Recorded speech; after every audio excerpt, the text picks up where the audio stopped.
This is a 1,000-year-old mountain at the bank of Kannauj, which is perhaps 300 feet high or spread about 2 miles long.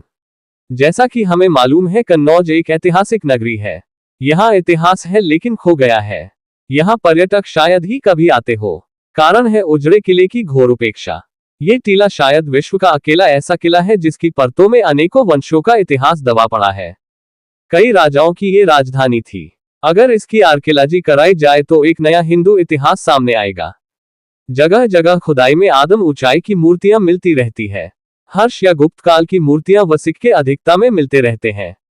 अधिकतर प्राप्त architect शहर वासियों के drawing room की शोभा बढ़ा रहे हैं। तस्करों ने मूर्तियां विदेशी म्यूजियमों में बेच दी। बहुत पहले जब हम बैलगाड़ी में कन्नौज से बिलग्राम जा रहे थे, रास्ते में एक बाग में एक शख्स कुएं से पानी भरता दिखा। पास जाकर देखा तो वो एक पत्थर पर खड़ा था जो एक लगभग 5 फीट लंबी गुप्तकालीन मूर्ति थी।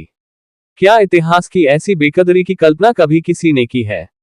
एक और बानगी। कन्नौज के एक पत्रकार ने एक गांव में चारों ओर झाड़ियों के बीच किले के खंडहर देखा जिसकी कोई जानकारी किसी को नहीं थी।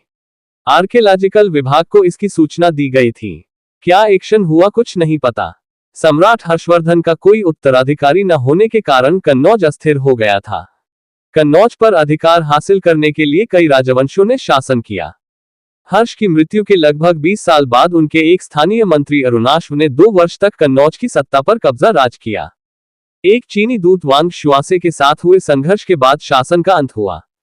8वीं शताब्दी की शुरुआत में लगभग 75 वर्ष बाद यशोवर्मन ने कन्नौज में एक शक्तिशाली साम्राज्य की स्थापना की। कन्नौज को भारत का एक समृद्ध और राजनीतिक केंद्र बनाया। 8वीं शताब्दी के उत्तरार्ध में कन्नौज पर आयुध वंश का शासन स्थापित हुआ। इस वंश की कमजोरी के कारण कन्नौज पर नियंत्रण एक बार फिर कंट्रोल से बाहर हो गया।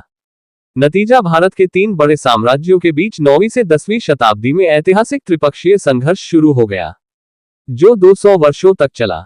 पश्चिमी भारत के गुर्जर प्रतिहार राजवंश ने अंततः कन्नौज पर स्थायी नियंत्रण प्राप्त किया। 816 ईस्वी में राजा नागभट्ट द्वितीय ने लगभग 816 ईस्वी में कन्नौज को जीतकर एक बार फिर अपनी आधिकारिक राजधानी बनाया। इसी वंश के राजा मिहिर भोज के समय कन्नौज अपने वैभव के चरम पर था। तो हमने इन तथ्यों से क्या समझा? कन्नौज पर अनेकों वंशों का राज्य रहा। राजा जयचंद को छोड़ बाकी का प्रमाण हमें स्रोतों से चला। इतना सब कुछ होने के बाद भी हमने किले के खंडहर को लुटने दिया गया।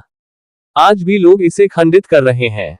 इसे क्या कहा जाए? अगर यहाँ कोई मुस्लिम एंगल होता निकलता तो शायद इसकी आर्कियोलॉजी की संभावना होती।